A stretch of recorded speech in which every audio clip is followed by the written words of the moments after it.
Bienvenidos a Expediciones sin Retorno, donde no todos vuelven para contarlo. El 6 de junio de 1944, un amanecer gris se cierne sobre el Canal de la Mancha y deja ver un espectáculo sobrecogedor. Jamás en la historia de la humanidad se había reunido una flota semejante. A bordo de 7.000 embarcaciones, 130.000 hombres atraviesan aquel brazo de mar, protegidos desde el aire por 20.000 aviones. Pálidos como el fuego, esos soldados iban a desembarcar en las costas de Francia. Otros 20.000 llegarían por aire. Aquel día, las fuerzas aliadas perdieron a 10.500 hombres y casi otros tantos cayeron del lado alemán. 11 semanas después, París quedaría liberada y el camino hacia Berlín quedaría abierto de par en par. Este documental cuenta la historia desde la doble perspectiva, aliada y alemana. Una epopeya que arranca con la planificación en Gran Bretaña, iniciada en enero de 1944 y culmina en el verano de ese año. En ella participaron el general estadounidense Dwight Eisenhower, su compatriota Omar Bradley, el mariscal de campo británico Bernard Montgomery, el primer ministro Winston Churchill, el mariscal alemán Erwin Rommel y miles de héroes anónimos que tomaron parte en los desembarcos. Hombres como el sargento Grant, que arriesgó su vida para filmarlo todo. Todos ellos formaron parte de este acontecimiento colosal que, contra lo que cuenta la leyenda, no fue un paseo triunfal. El 1 de diciembre de 1943 se celebra la Conferencia de Teherán. 3 jefes de Estado acaban de tomar una decisión crucial. En lo alto de las escalinatas aparece Joseph Stalin, líder supremo de la Unión Soviética, con gesto satisfecho. Más abajo, con aspecto preocupado, el primer ministro británico Winston Churchill. Durante 2 años, Stalin, Churchill y el presidente estadounidense Franklin D. Roosevelt habían intentado ponerse de acuerdo sobre la fecha de una invasión en Europa Occidental. De ello dependía el destino de la guerra y del mundo. Desde que su país entró en guerra contra Alemania en junio de 1941, el líder soviético exigía la apertura de un segundo frente en el oeste para aliviar la presión sobre sus tropas, que combatían solas a Hitler en el este.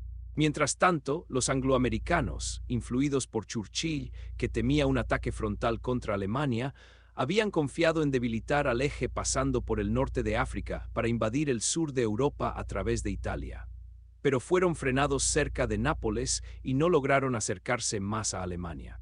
Roosevelt dudó durante mucho tiempo, no creía que su país estuviera preparado para una operación de tal magnitud, pero ahora quería acabar con el Tercer Reich cuanto antes y hacerlo desde el oeste.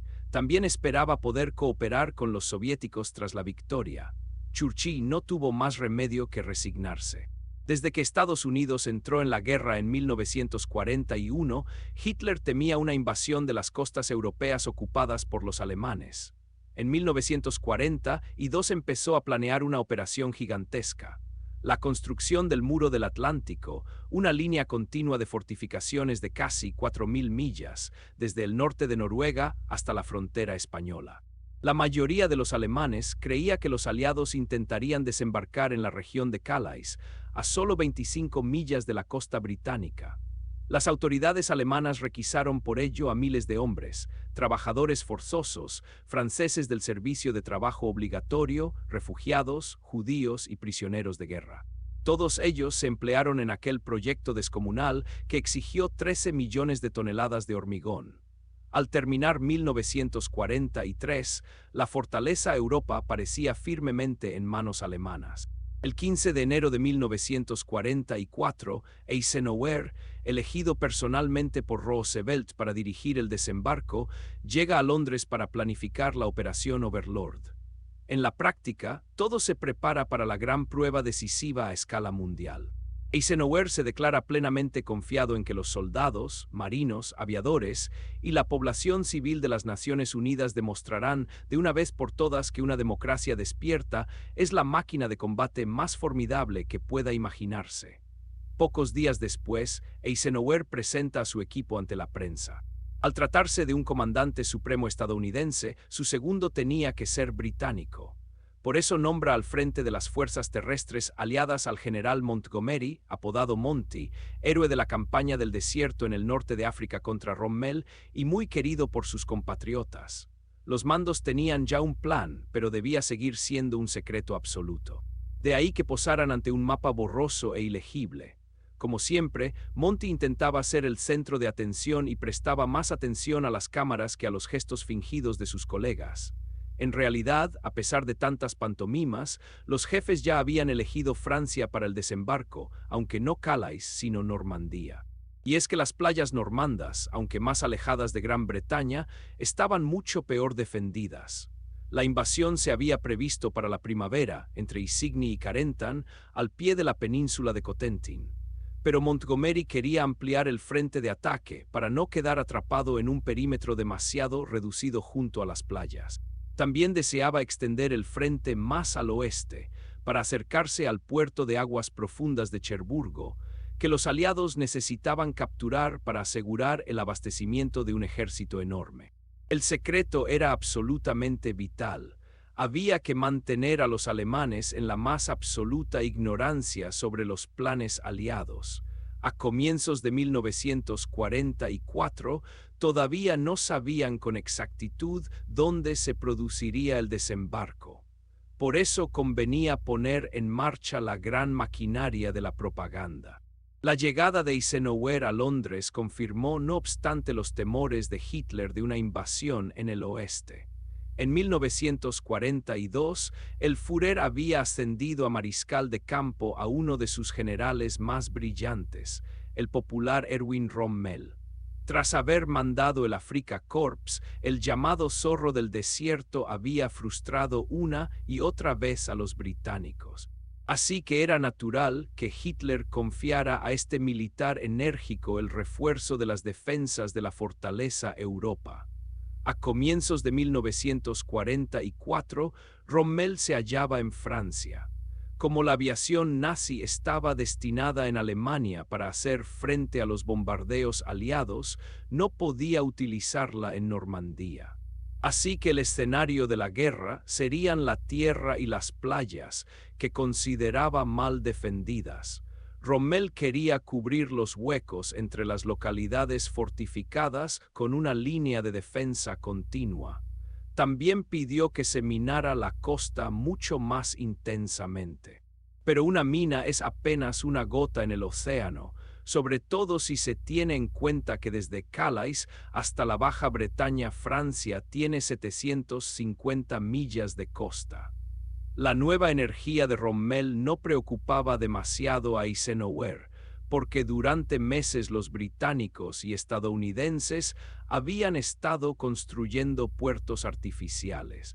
De esa manera no necesitaban capturar un puerto real de inmediato y tenían libertad para elegir el punto de ataque. Los aliados no se dejaron amedrentar por aquella tarea titánica. Esos enormes cajones de hormigón llamados Fénix serían remolcados un día hasta las costas de Normandía, donde se hundirían para formar los primeros rompeolas.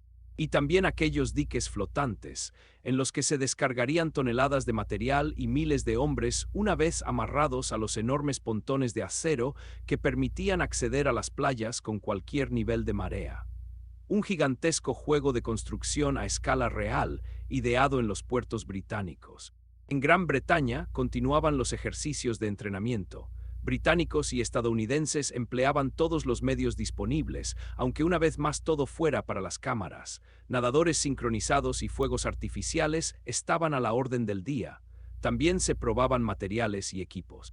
Tanques con dispositivos antiminas para limpiar las playas, esteras para cruzar la arena con más facilidad, carretillas sobre carreteras artificiales onduladas para que los soldados se acostumbraran a los nuevos jeeps llegados de América.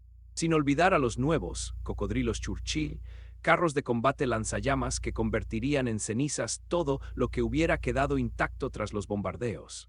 Los aliados ya habían perdido varios cientos de hombres durante los ejercicios en Gran Bretaña. Entonces, ¿por qué elegir un lugar tan extremo en lo más profundo de Cornualles, aunque la Cuarta Brigada de Comandos británica fuera una unidad curtida en combate? Porque había que ensayar todo tipo de escenarios topográficos. Es sabido que los estadounidenses no entran en batalla si el equilibrio de fuerzas no les favorece. Originarios de Utah, Kansas, Ohio o Kentucky, ¿cuántos de aquellos jóvenes sabían siquiera dónde quedaban Gran Bretaña y Francia en el mapa? ¿Cuántos sospechaban lo que les esperaba en las playas, en pleno Y si crees que esta expedición fue trágica, espera a ver la próxima historia, porque lo que le ocurrió a esa tripulación fue todavía más increíble. Ese es el próximo video. Dale like, suscríbete y activa la campana. Gracias por ver, nos vemos en la próxima expedición.